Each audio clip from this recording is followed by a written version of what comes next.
Imagine this. You've lived your entire life under a name that was never truly yours. You were taught a history that erased your beginning. You sang songs to a God whose name you never truly knew or understood through a religion your ancestors were unaware of nor a part of. What if I told you the most powerful bloodline in human history was not lost, only scattered, and that this bloodline still walks the earth today? Maybe it's even within you. They were kings, warriors, priests, prophets,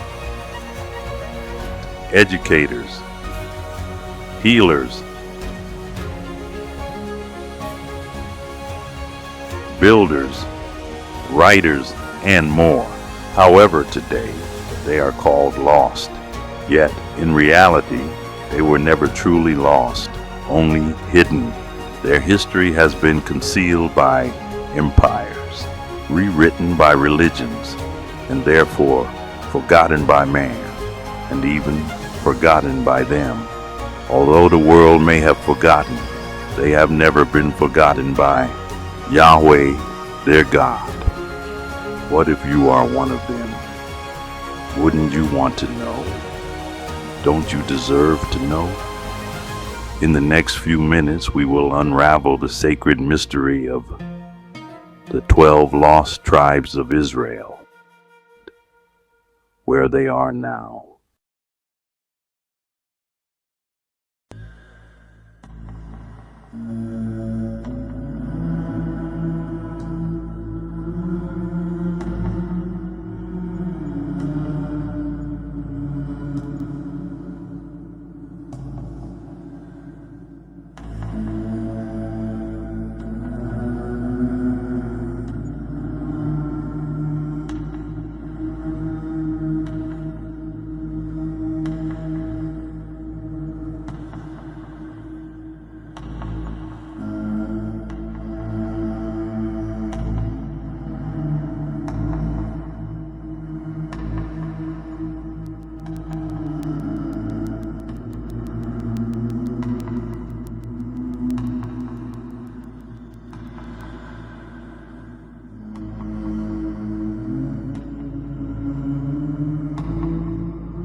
This story begins with a man named Yaakov. This is Jacob in the English tongue. Jacob was a Hebrew patriarch, the third in the Abrahamic line. He was the son of Isaac and the grandson of Abraham. Yes, Abraham, the faithful one, the one they called the Hebrew, and the original bearer of the Hebrew covenant with Yahweh. So, Jacob was from that line. He is the third name among our historic forefathers. But how did he get there? Jacob was not a warrior nor a king. He was a shepherd, a man of quiet strength and cunning spirit, a thinker, a planner, and a dweller of tents. He spent his early years under the roof of his mother, Rebekah, staying close to the tents while his brother Esau hunted in the field. But within Jacob was a hunger for something more, a blessing, a destiny, a divine inheritance. And he received them. The Hebrew covenant and the birthright were passed to Jacob instead of his older brother Esau. And this was just the beginning of Jacob's destined life. The passing of the covenant, from Abraham to Isaac and ultimately to Jacob, was no accident. It was prophetic. And through Jacob, the divine blueprint of Israel was set into motion. Jacob left home and went to live with his uncle Laban, where he spent years caught in conflict and deception. Then, after finally breaking free, he began the journey back to Canaan, the land Yahweh had promised to his forefathers. But fear overtook him when he learned his brother Esau, whom he had taken the birthright and blessing from, was coming to meet him with 400 men. Terrified and alone, Jacob braced himself for what he believed might be Esau's revenge. One night, as Jacob traveled alone across the river Jabbok, he encountered a mysterious figure. They began to wrestle, and they wrestled all night, flesh against flesh, spirit against spirit. It was not simply a fight, it was a test, a moment of reckoning. Genesis 32:24-30 describes it like this: "And Jacob was left alone, and there wrestled a man with him until the breaking of the day. This was a mysterious man, and it was later revealed to be an angel of Yahweh, or perhaps even a manifestation of the Most High himself." This wasn't just a physical struggle, it was spiritual. It was Jacob demanding to be blessed, and he became transformed. This was a fight of identity. And Jacob, he refused to let go, even when his hip was dislocated. Jacob wrestling with the angel after a critical turning point in his life is one that brought him face to face with his past, his fears, and his destiny. See, wrestling symbolizes the inner conflict every soul faces before receiving a new name. This really means you wrestle or fight to keep your old ways before stepping into a divine calling. It is about striving with Yahweh until something within you is transformed, until your old ways die and your divine name, meaning your new character, is revealed. What happened? Jacob was given a new name, Israel. It means one who struggles with God and one who prevails with God. For Jacob, this new name bestowed upon him was more than a title. It was a declaration. Jacob had passed the test. He had wrestled with the divine and emerged transformed. He was now ready for the next step in his journey to become the father of a great nation. Jacob, who was now Israel, became the father of 12 sons. But these were not ordinary sons. They were seeds of prophecy, living vessels of destiny. Each was chosen, not by man, but by Yahweh, and through them a nation would rise. They were the foundation of the Hebrew covenant, the pillars of what would become the 12 tribes of Israel, a nation not formed by politics, but by prophecy, not born of empire, but born of the divine promise. To begin the journey of finding the lost tribes, we must first remember who they were before they became the children of Israel, children of Yahweh's divine promise. More than sons, they were living scrolls inscribed with purpose. Each tribe is a prophetic bloodline, each name a symbol, each child a divine unfolding of prophecy. These 12 sons became 12 tribes and carried with them the covenant, the promises, and the destiny of a nation. So why do you need to know their names and the meaning of those names? Each name, a prophecy. Each life, a symbol.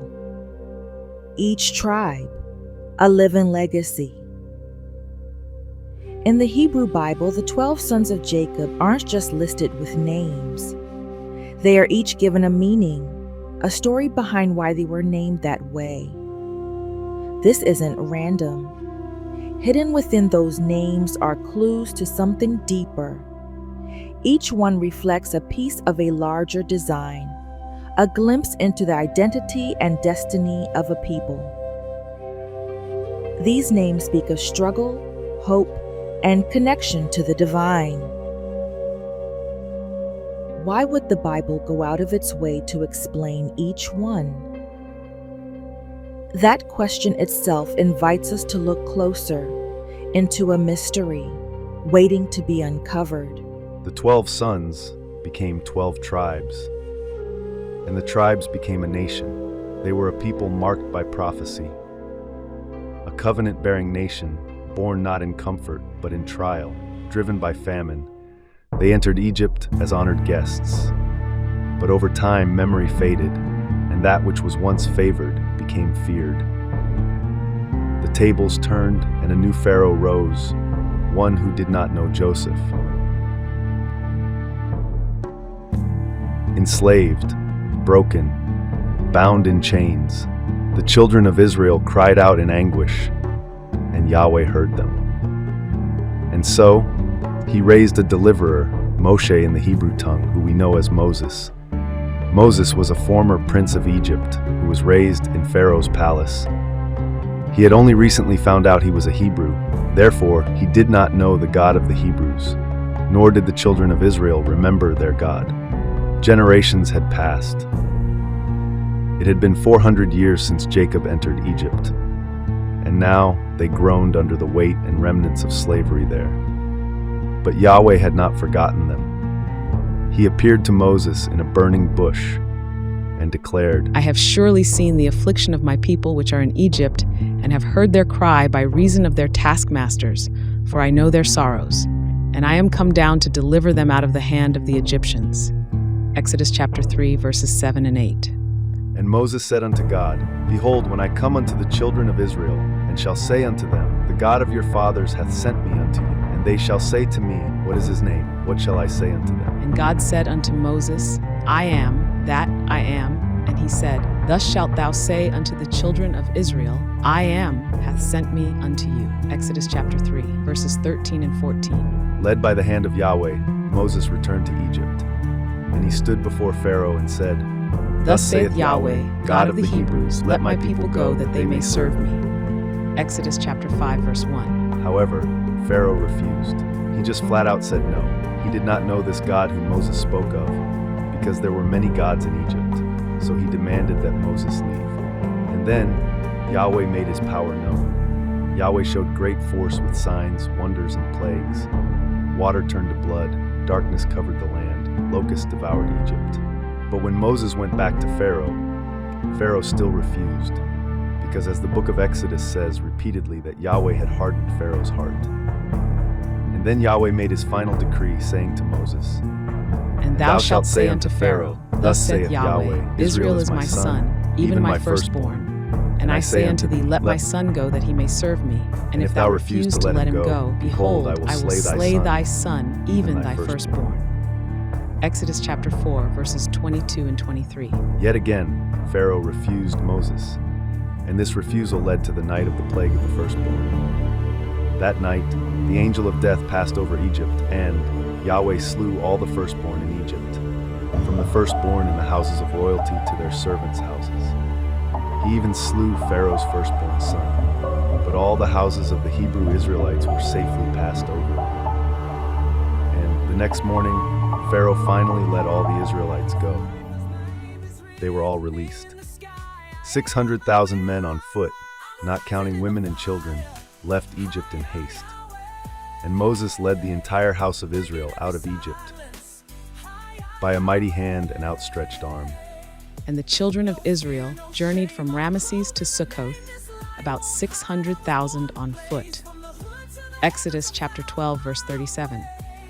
And I speak my truth in the name, Yahweh. I am more than I believed. I am what the heavens dreamed. I'm the code and I'm the key. I am, and I am free. I'm rising in the fire. The story continues in part 2 of this spiritual documentary series. What happened to the tribes after Egypt will challenge everything you've been told.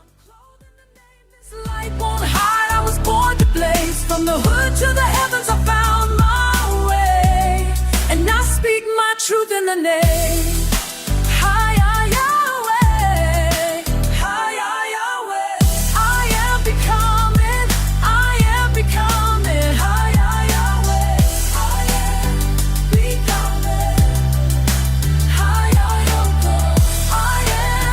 becoming. No fear, no shame, clothed in the name. I rise, I flame.